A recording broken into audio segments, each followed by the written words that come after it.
Alright, we have a 2013 Dodge Dart, and this has the dual clutch transmission. I'm going to be showing you where you would fill this, drain it, and also it takes a couple different types of fluid for this. Okay, so I've got this took apart, so it's a good opportunity to show you this. And first up, we have the tank reservoir up here, and this is actually the hydraulic fluid that's going to operate the actuators on this.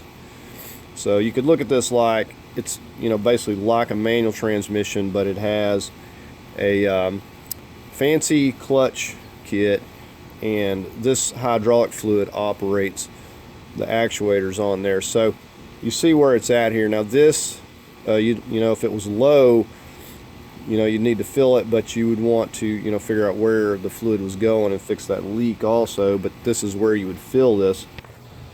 So if you had to add to this, you'd have to get in here, and you're probably going to have to remove a few things and use a funnel at the very least. And this is where you would fill this.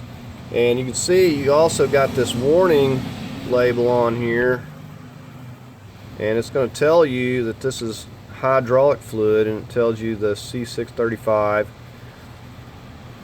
And I don't know how special this is from any other clutch fluid, hydraulic fluid, but I will leave the part numbers and link to where you can get this fluid. It is not very cheap for this stuff.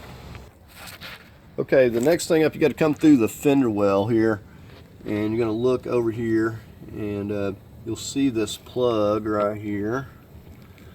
You got a rubber plug, that's your fill plug, and then right down here we have the drain plug.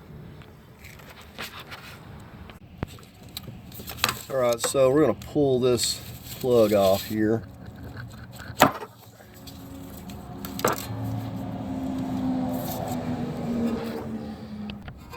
Now to check this, you have to go in here, and you're going to have to fill down in here and verify that you have fluid, or take something with a right angle and see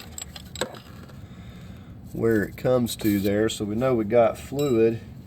You're not going to know how much there is unless you drain it out and measure it. Now I'm going to go ahead and drain it out, because I need to remove it anyway. Alright, you're going to need a 12mm hex, and there's not a lot of room, but there's enough room to get in here. I've got an extended ratchet on it here.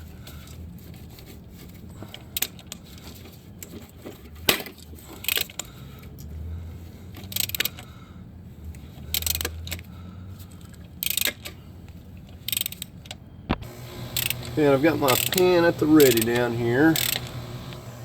Now to get at this last little bit, you may need to get a little wrench or a crescent or something and just turn the end of your Allen, because like I said, it's limited space here unless you have a thin ratchet.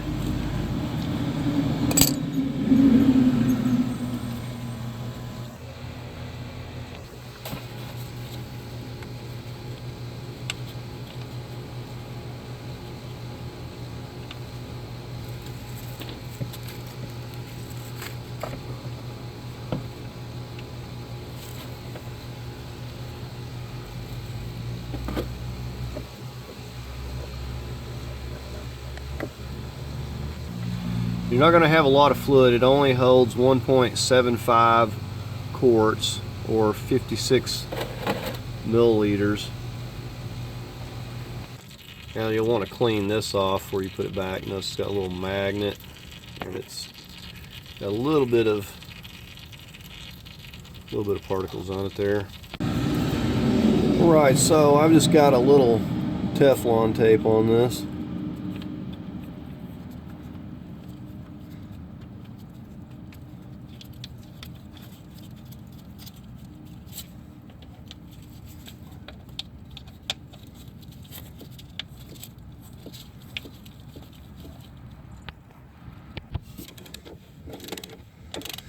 Now, I don't know what the torque on this is. I would just snug it up. It's with the Teflon tape, it'll seal it.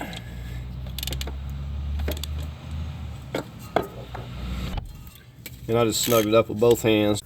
Alright, so I'm going to go ahead and show filling the gearbox or the transmission with the transmission oil here, and I'm going to show you my setup. So this is what I'm going to be using. This is full synthetic, and just in case I misspoke earlier, this is the amount that you're going to be putting back in here. So this one of these bottles we're going to use, and then it's going to be like 710, it's a little over 700 milliliters on this bottle right here. So that's what we're going to put in here.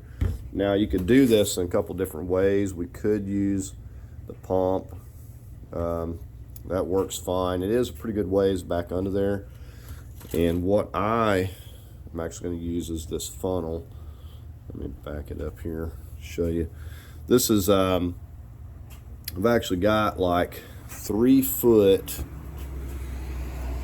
of hose on this thing, and this is like, it's a 1/2 inch internal, it's a 1/2 inch hose, but the outside is like 3/4. So that's just the internal diameter. It says it on here somewhere, 1/2 inch. But said the external diameter is what you want to make sure. One second.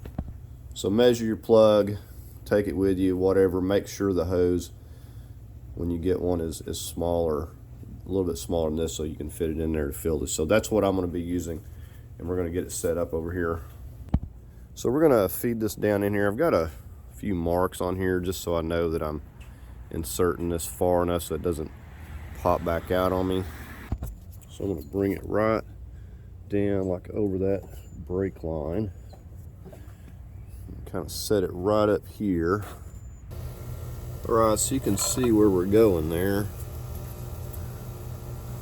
We're just going to push that in there a good little bit, and then we'll get back up here and start filling it. So there's no way this is going to come out with it setting here as long as I've got it secured up top and don't pull on it. So like I said, you can pump it in there, but this is just a way to avoid, and I've just got it bungee corded here just so it doesn't fall down while I'm filling it. And you'll note we also got a drain pan under there just in case some does try to trickle back on us here. We're going to slowly start filling it. So I'm going to keep a watch on it. This stuff is not real cheap.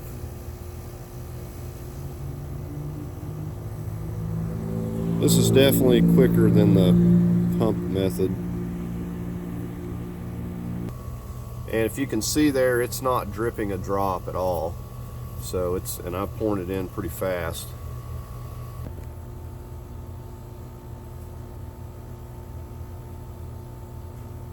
So we'll get one whole bottle and then we'll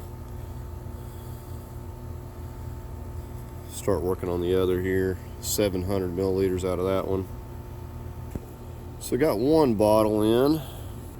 Okay, so we're gonna pour up all but 8 ounces or 236 milliliters on this one. So we're gonna get it to there and then we'll stop. Alright, so there we have it. And if you get slightly a little bit too much, it's not gonna hurt anything, but we got right at about 8 ounces left there. And I would recommend leaving this funnel, just leave it here a second, let that fluid continue to drain down the hose before you yank it out of there. It might still be a little bit of residual. I usually make more of a mess using the pump method than this, so I'm glad I decided to do it this way. Alright, I'm going to go ahead and remove this. Hopefully there's not any residual.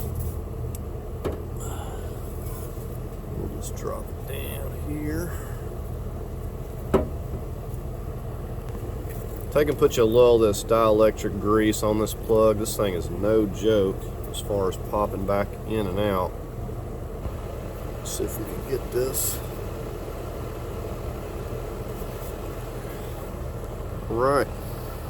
Alright, so that's going to do it for this video. I just wanted to make a quick video on this, show how easy it is to get this fluid drained and refill this. You just need, 3-foot length of rubber hose and any ordinary funnel, and you can refill this pretty easy. This is actually pretty simple. Hasn't taken me very long here at all, and I've been videoing and everything else. Like I said, I'll leave the links to the OEM fluid if you want to get that. So luckily it doesn't take a lot of fluid. Hope the video also cleared up some confusion about which fluid goes where, the hydraulic fluid versus the actual transaxle fluid here. So I hope you found it helpful, and if you did, give it a thumbs up. As always, I invite you to subscribe, and thank you for watching.